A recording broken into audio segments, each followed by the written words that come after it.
Everyone, my name is Josh and this is from School and Interesting Musings, and today I'm going to be talking to you about the TV series Series 6 first episode of Black Mirror. And Black Mirror is a television anthology series created by Charlie Brooker, who up until this point has been sort of like a critical cultural commentator and sort of, journalist and casual, gamer and things like that.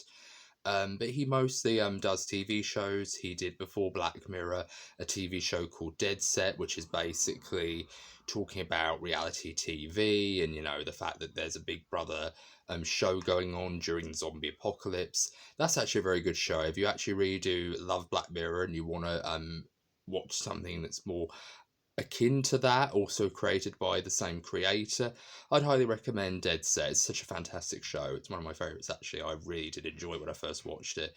But I really do think it's a very interesting, commentary on reality TV and how people react in those sorts of scenarios, and when all the mask is off and when, reality starts to crumble, who really are, the real rats in the maze, as it were, kind of thing. And that's basically what that entire show is a critique of. I don't like the fact that the zombies in it run, but that to me kind of is a little bit of a pet peeve of mine. I don't think zombies run. So whenever people describe films like 28 Days Later or what have you as zombie films, I don't agree. I respectfully don't agree, because I feel like zombies are supposed to be dead. They're supposed to be dead. That's the reason why Dawn of the Dead is called Dawn of the Dead. It's about dead people who are rotting and dying. I digress. That's an entire topic for another video.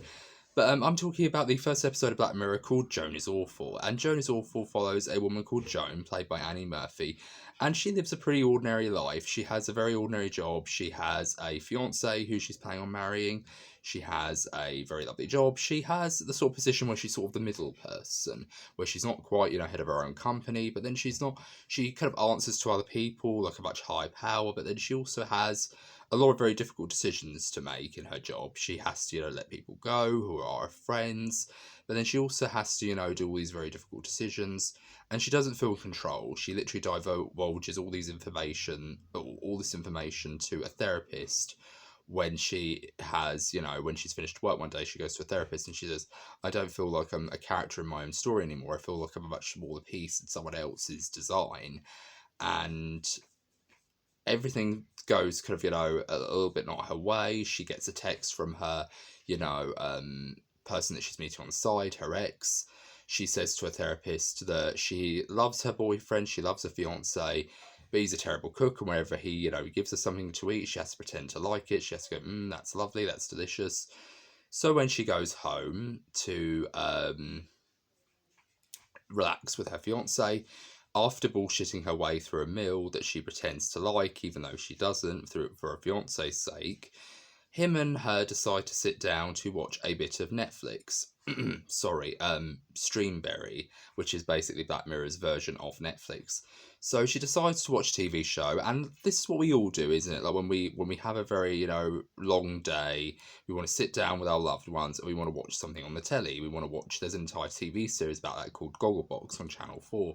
So we basically want to sit down and watch a TV show, whether it's on cable, whether it's on a streaming service. So we want to watch either a documentary or a drama series or a box set or a film.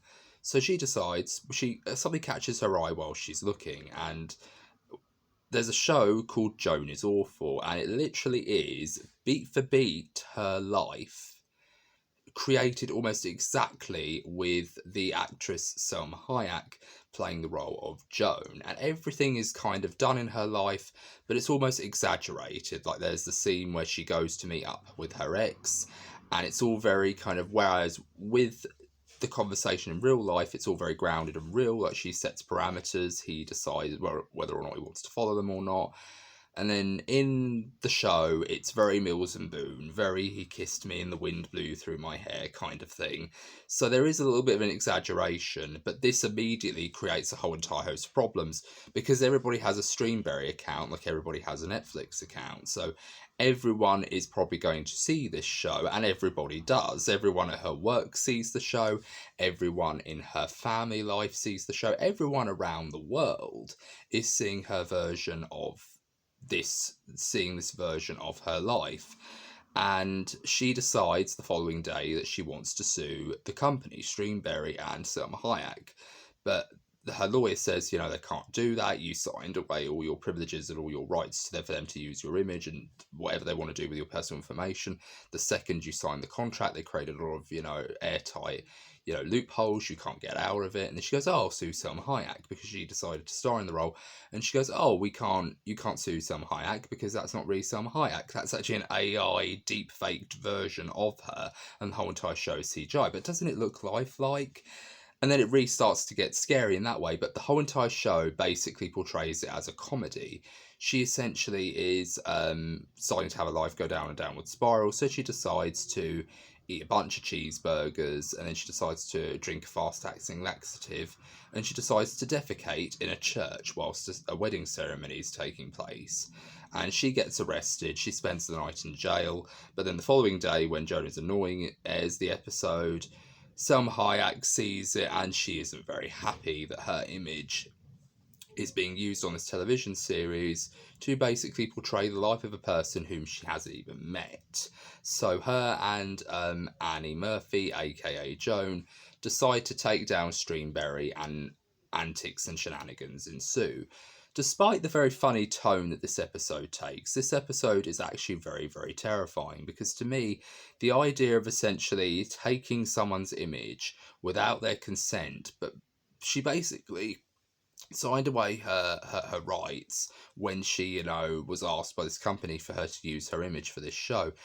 And she even says, I didn't expect them to use my image for something like my masterpiece of a work, Frida, but I was expecting something a little bit more highbrow than this. And what I really love about this episode is that Selma Hayek is a phenomenally comedic actress. Like, she really does have great comedic timing. She has really great comedic potential.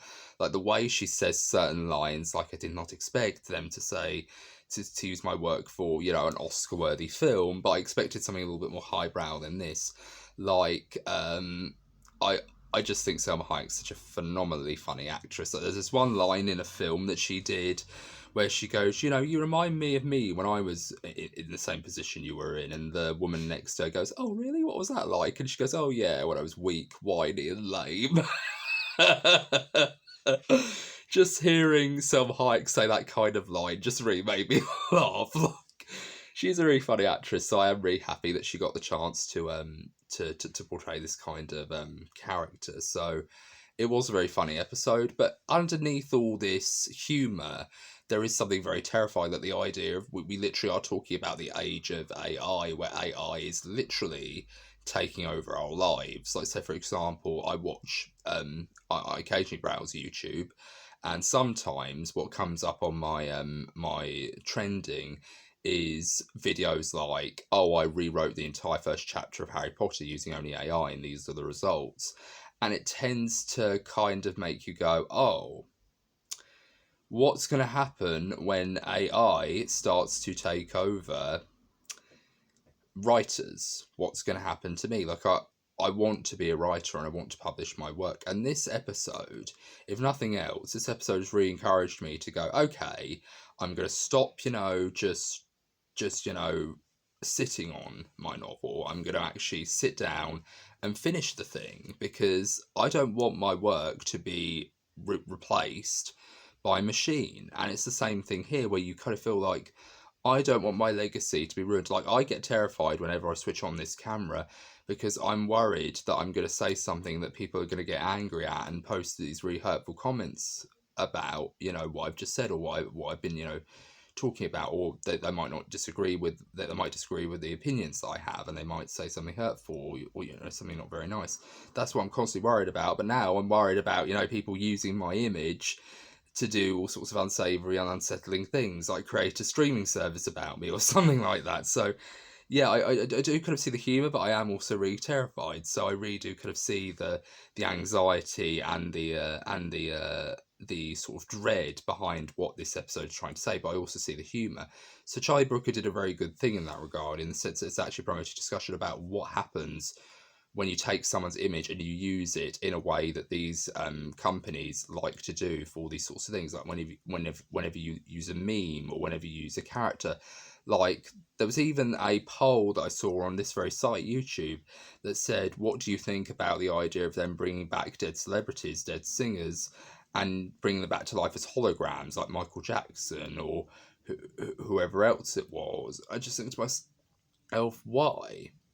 Michael Jackson has had a very good legacy, and I feel like having his image being taken around, and essentially him doing pop concerts for a new generation of fans, is terrible, because Michael Jackson isn't around to have his say, and that's really horrible. Like, I'd really be hurt and offended if I was his family members, and I see, a member of my family, is, out there still entertaining people, even though he's supposed to be dead. It really kind of makes me think you really don't care about the emotional, the grief process that his family are having to go through in order for this particular dream to come true. So I feel like I'm against the idea of holograms. I'm against the idea of AIs replacing us.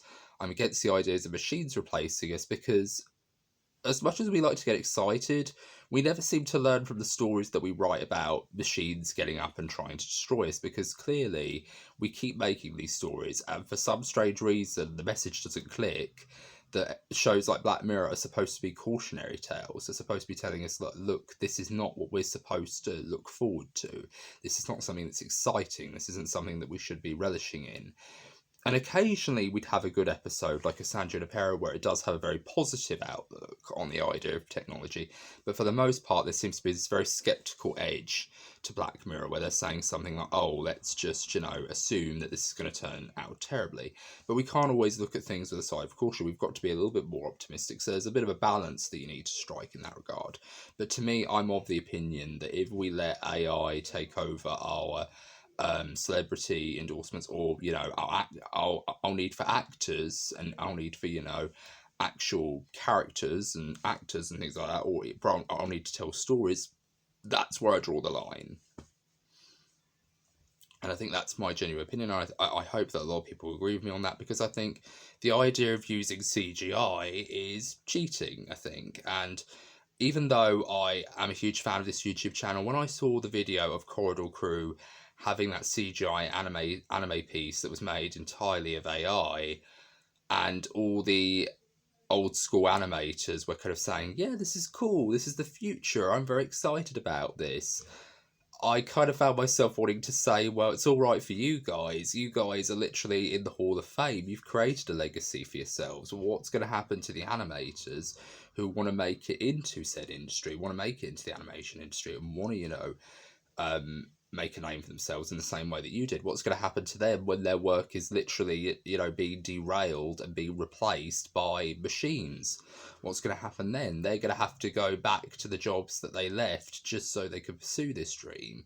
And it's really not very nice. So when people look at that, they look at it with that optimistic edge. I want to come in and be like Charlie Brooker and say, no, this isn't a good thing, guys. We need to stop, encouraging this bad thing to happen, because only bad things can come. And I hate to be that negative Debbie Downer type of person, but I feel like that's just my opinion. Is I feel like AI is too intelligent. We're encouraging what the problem is when we use AI to have art, recreate art, like paintings, books, sculptures. When we do that, we're actually encouraging machines to think.